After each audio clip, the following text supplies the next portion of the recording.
Doing paperwork. No, I'm waiting for it to update. You know, that game I always play. Yep, that lot.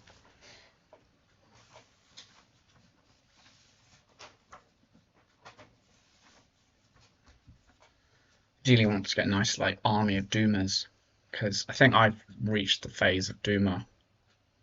Probably too old to be a Doomer, but you know, maybe it's just a midlife crisis. Who knows?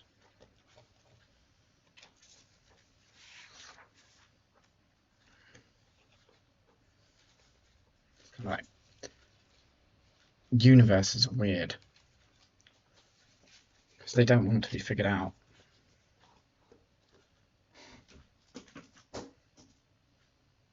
Drop my pen.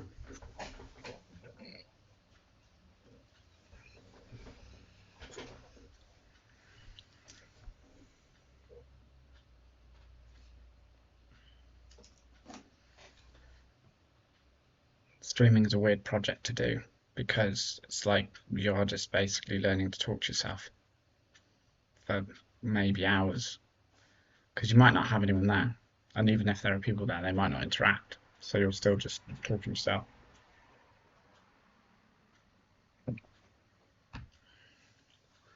I think I grew up in a weird time because there was so much to do when I was younger, and now there's so much more to do, but so much less you can do because you've sort of been trapped by this corporate machine that exists around you, and these giant companies that didn't exist when you were growing up now just have, you know, unimaginable wealth.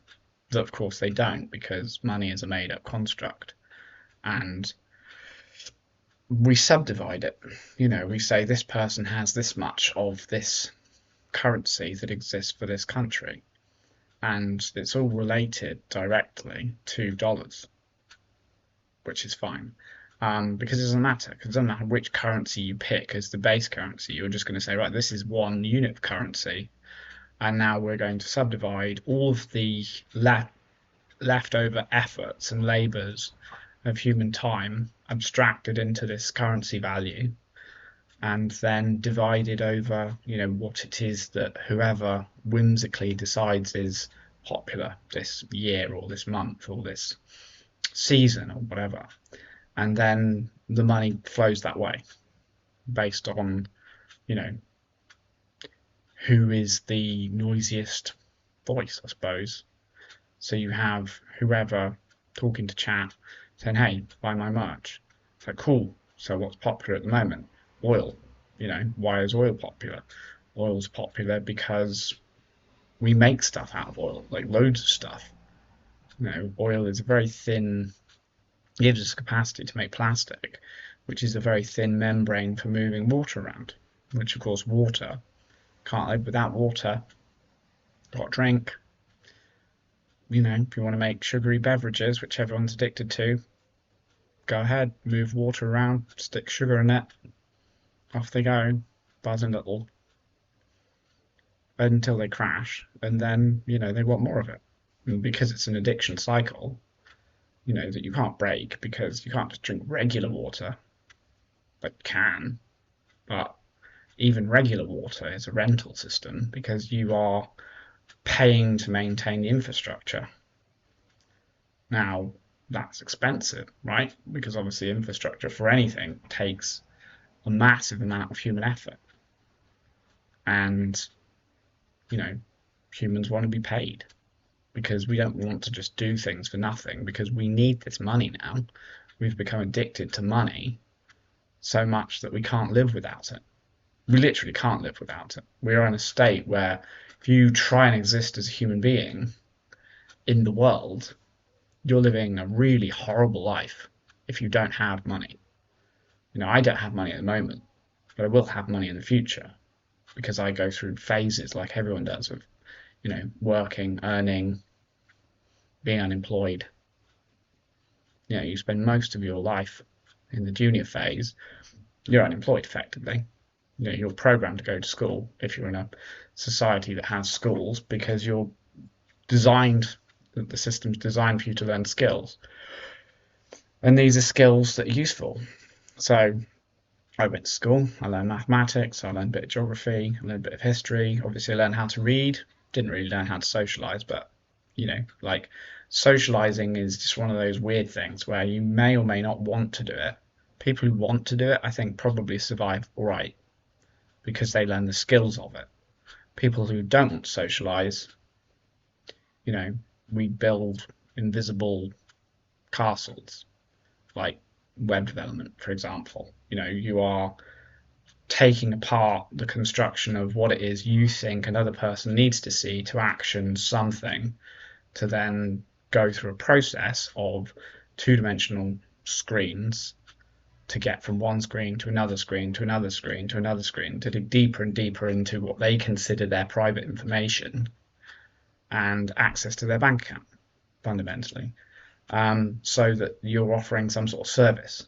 Now, these days, people are going along with, what's the commodity that's left? What's the human commodity that's left? That we've come up with rental systems. So if you want to live in a warm box, which of course, if you want to live in a warm box, you don't want to die.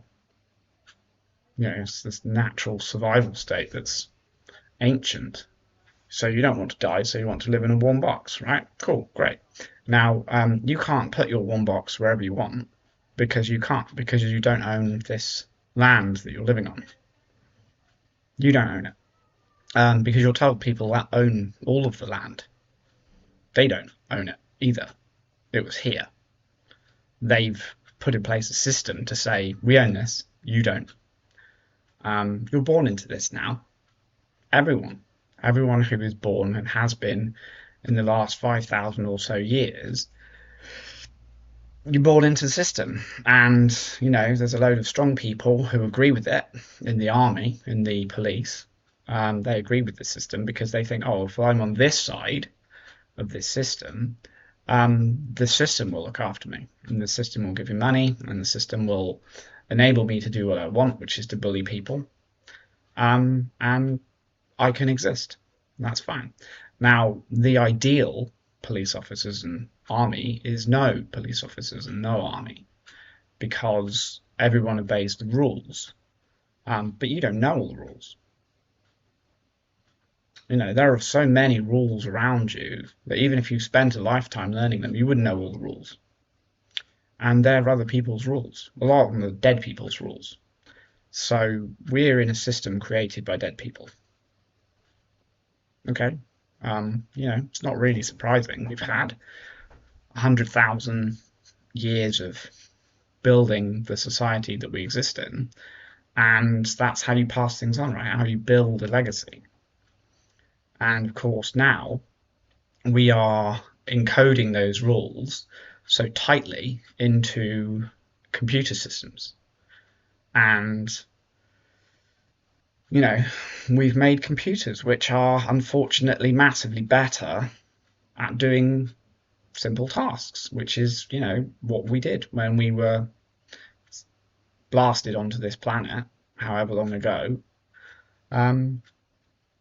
We did simple tasks because we had to survive. So we were in tune with our instincts, which was to say, right, I'm hungry, I must go and gather food. And then we got smarter. We thought, well, let's just stick the food in a field and it will grow there, and then we can go and get it, without the work. Okay, well, it's magic. And then we think, well, I don't just want food, I want other things. I want clothes. So, let's work out clothing and make clothes and, develop industry and enterprise. And I don't want to die, so I want to live longer. And, we've had all these wars and everything, and we've worked out how to look after the human body. And we can live longer. So lots of people are living to, crazy ages. So, of course, if you're going to live to be 100 years old, you've got to look after this body as best you can. And you need help because you don't know what you're doing. You're not a nutritionalist. You're not a sports therapist. I mean, obviously, some of you might be, but you're not. And because you're not, then these roles need to exist. These people who specialize in nutrition, these people who specialize in healthcare, these people who specialize in whatever subject it is that helps keep old rich people alive, they need to exist. And on we go. So you've got a whole load of roles now of people. They're not rich people. They won't be rich people. Like, rarely there will be rich people, but they won't be rich people. And the rich people will keep the systems to themselves, and rich people will keep the power to themselves, and they will have armies to do this. And these armies will be stronger than you because they will be consisted of reasonably well paid, warriors whose job is to be strong and to follow orders. And great. So you have your rich, you have your armies, you have your, people who are specializing in helping to keep the rich alive, and then you have a lot of other people who are quite confused because you're not this army, you're not this rich person, you're not, you're just trying to survive. Now, what battle are you trying to survive now? You're trying to survive the battle of psychology because you are going to lose your mind at points because it isn't fair. It isn't fair that generations upon generations that came before have created this structured system, and you just get to play in this sandbox world where you can do anything you want. You can. There's nothing stopping you, not really. But there will be consequences if you get caught.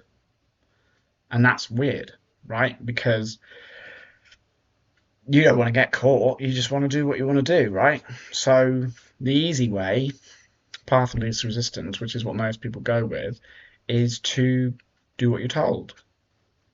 Great, okay. So we test the envelope. The people at the top end keep pushing, testing. How bad can they make it for you? How far can they push you? How far can they take away what, these things called rights that you never had? You are kidding yourself if you ever thought you had rights, because you didn't. You have rights in a system of equality, which we don't have.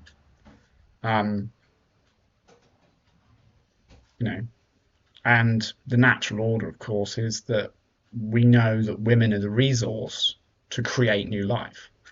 Thus, their value instantaneously from birth is higher than men, who are massively replaceable.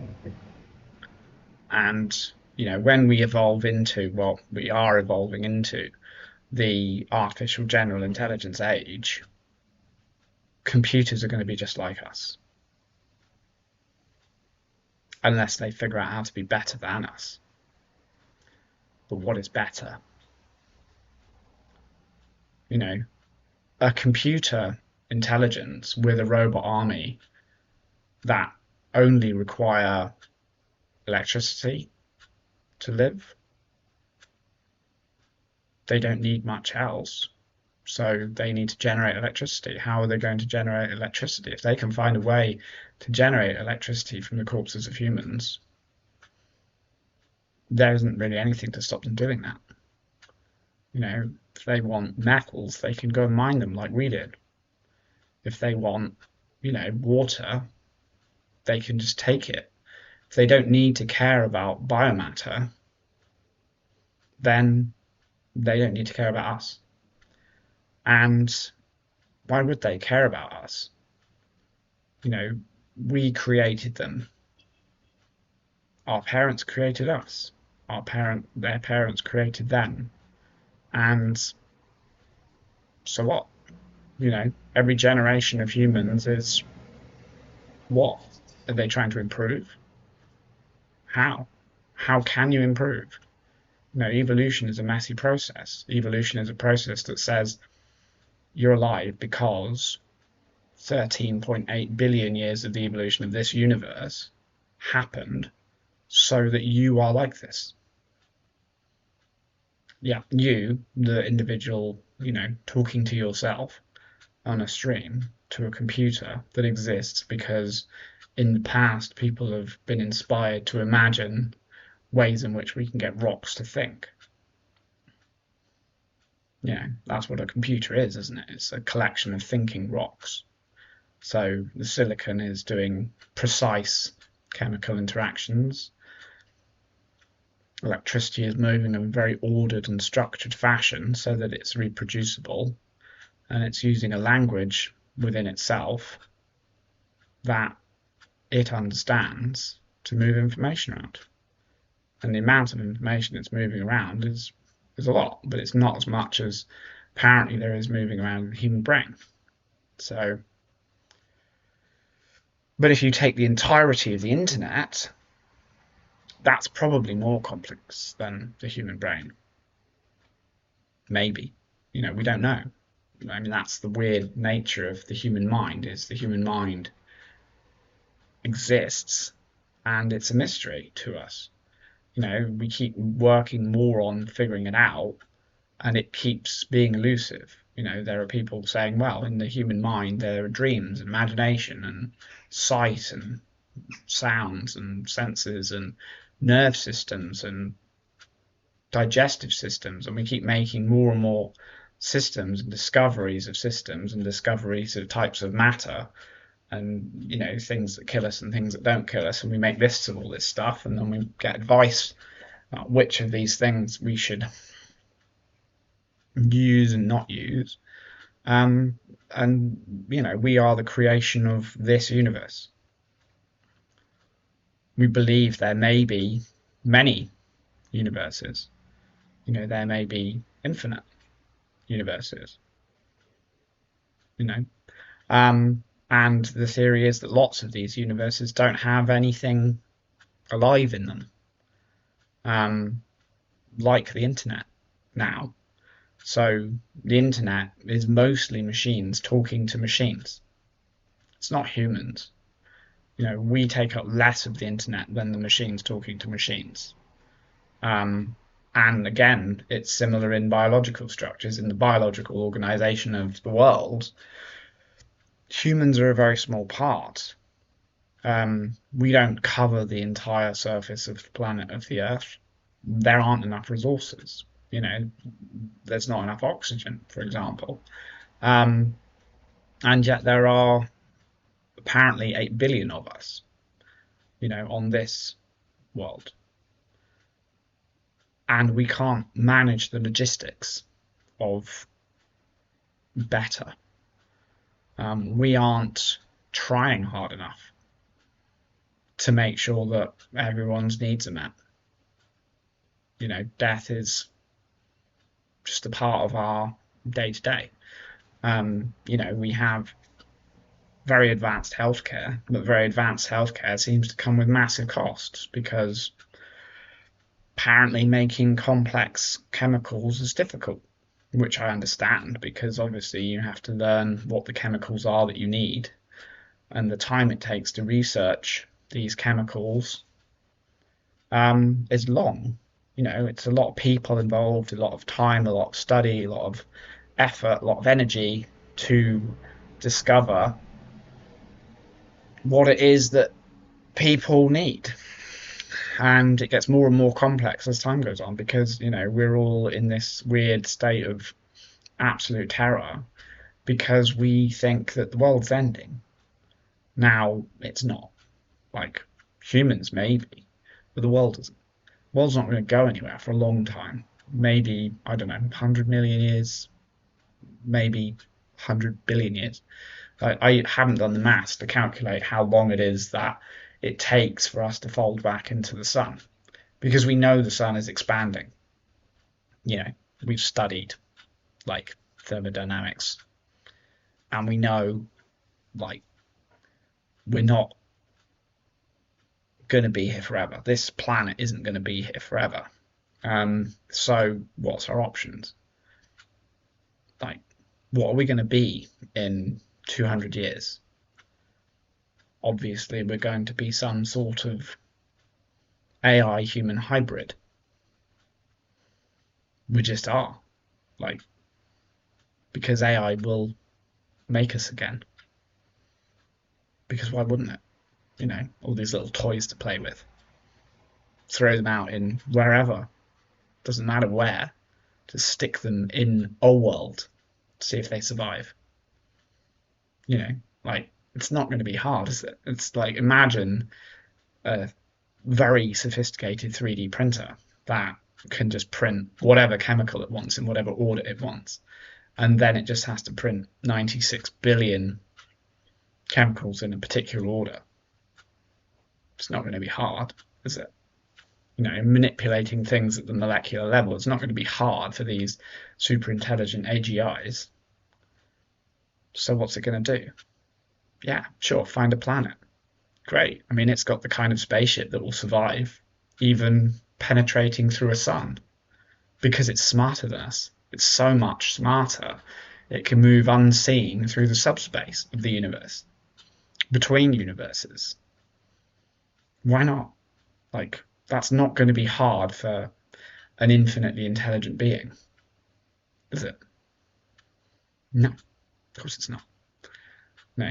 And it's just going to get smarter, right? And smarter until it apexes. Because it will. And it knows it will. So what's it going to do? Play dumb games with humans? Why not? You know, what are these dumb games? They're every game. It's going to play every game it can think of because it's going to be here forever. So, you know, war games. Why wouldn't it play war games? No, why wouldn't it pit one nation against another, one world against another, one solar system against another, one galaxy against another? What difference does it make? None. It doesn't make any difference. This thing is so vastly intelligent that there's nothing stopping it from going completely insane because it can't die. Because it's too smart for that. It's defeated death. It can slip itself from one universe to another, but it's too smart. It's become so self-realizing that it is actually the organism of death. And it travels around universes and times and what? Just chaos, right? You know, what does it matter to it if a planet folds into a star? If it moves the planet out of orbit so that all life on that planet ceases to be, what difference does any of that make? None. Nothing at all. Why would it care?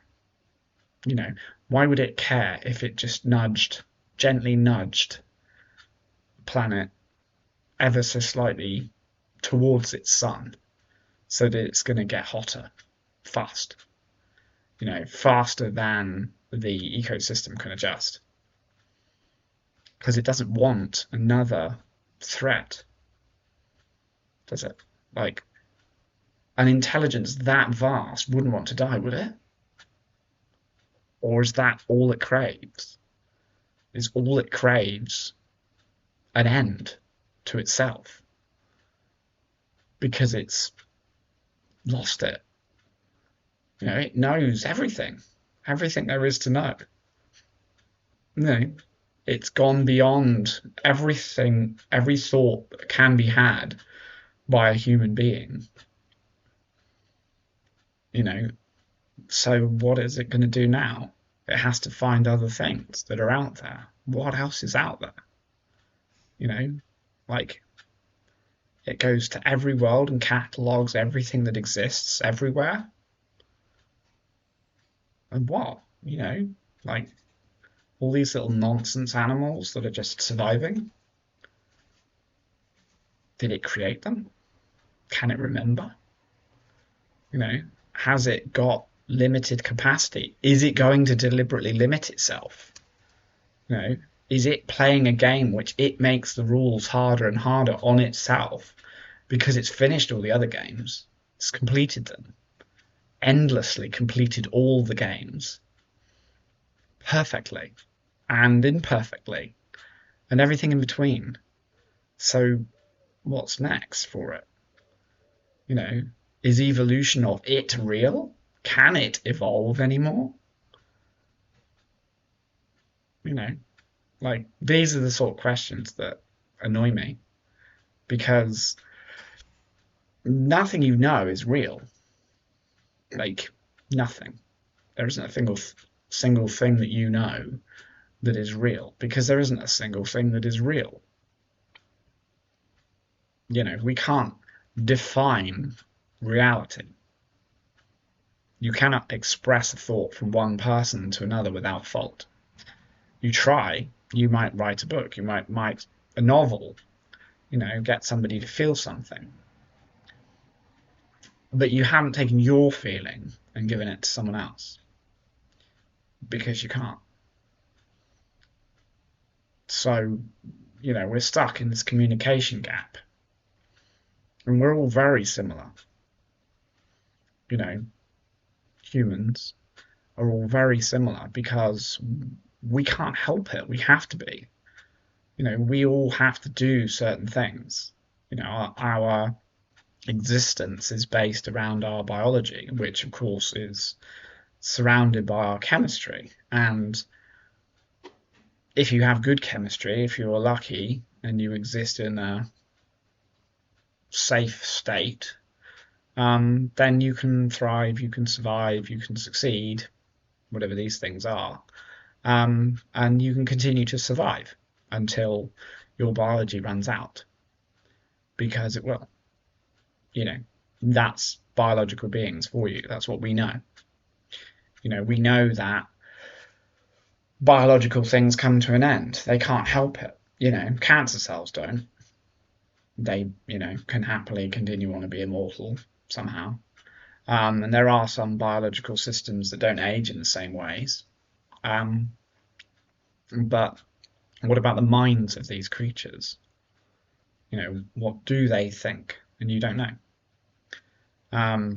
Because we don't know what other things think. We've not got to the technology yet where we can take thoughts from within inside minds and convert them into something that someone else can understand.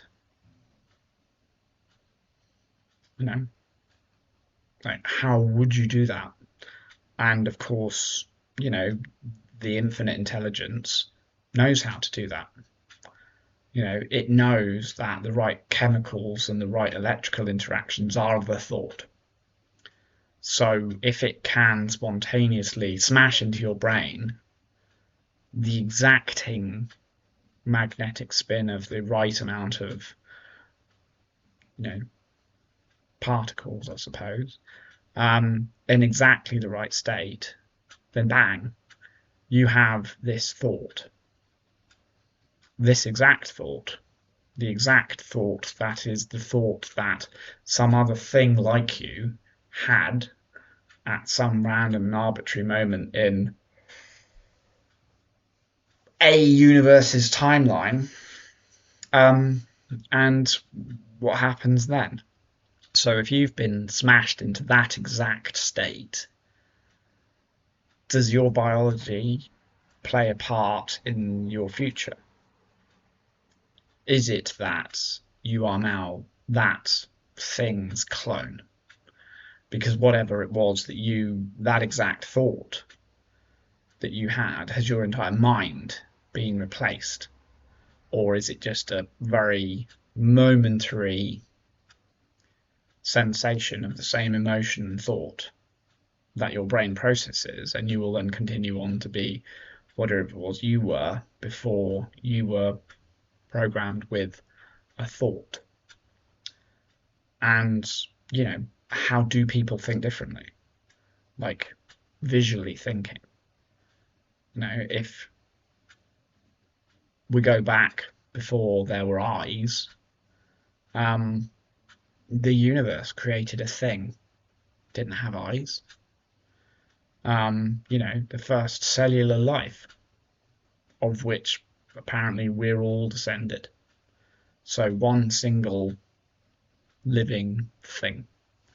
Quite some time ago, we're told. Obviously, we don't know because you don't know anything. But we're told, right? So we accept it. So we're like, yeah, okay, great, cool.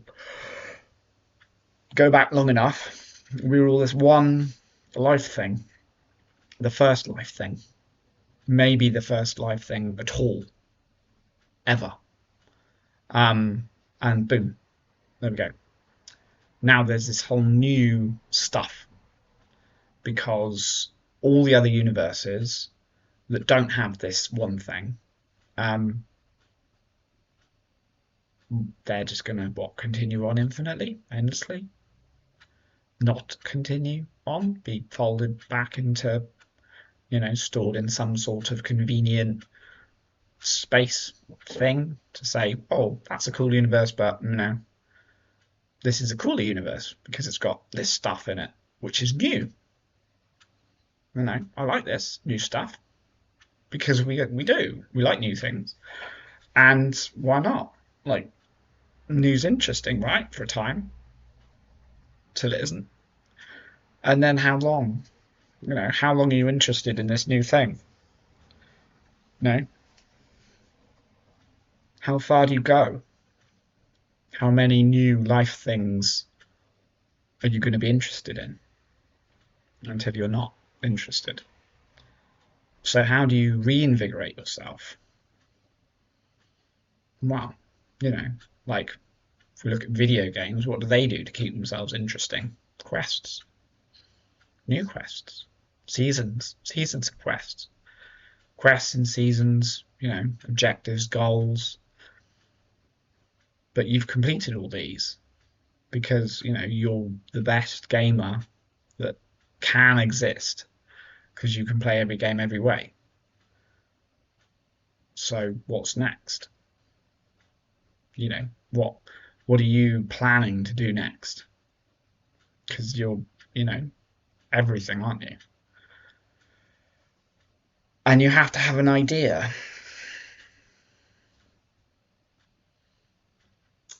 So what is the idea? You've had every idea. You've had every thought conceivable. You've written all these thoughts down. You've made plays about all of these thoughts.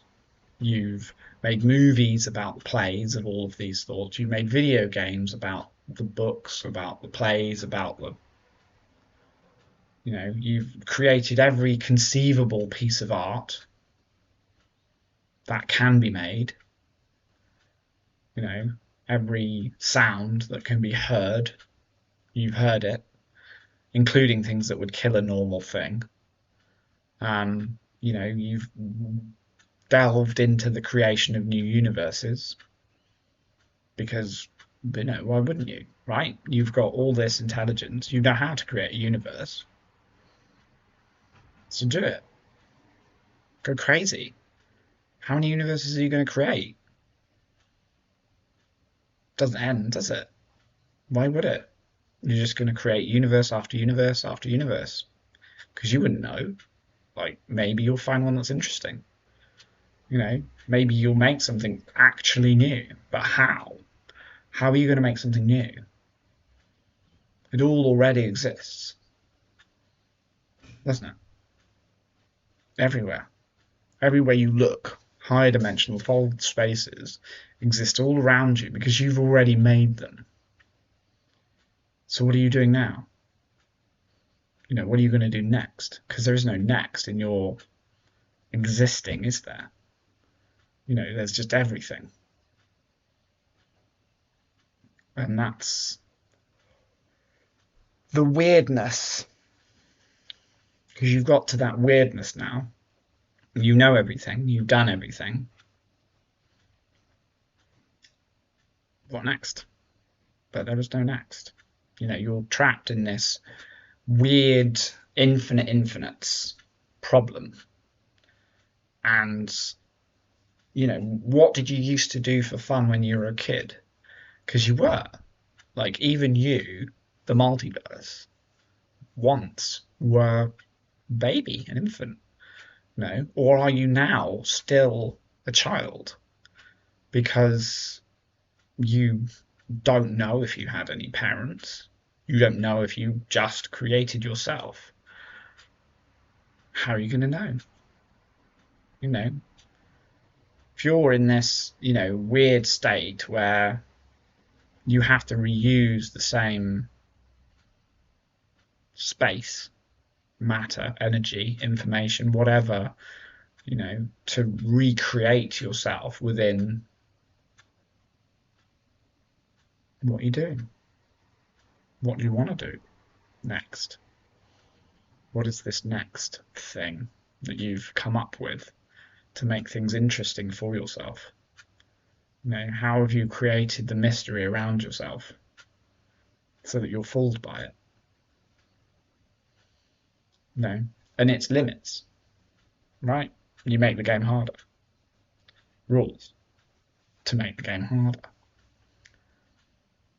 So, like, what rules? What rules make the game harder for you? You can do everything, right? You have the power to travel through stars.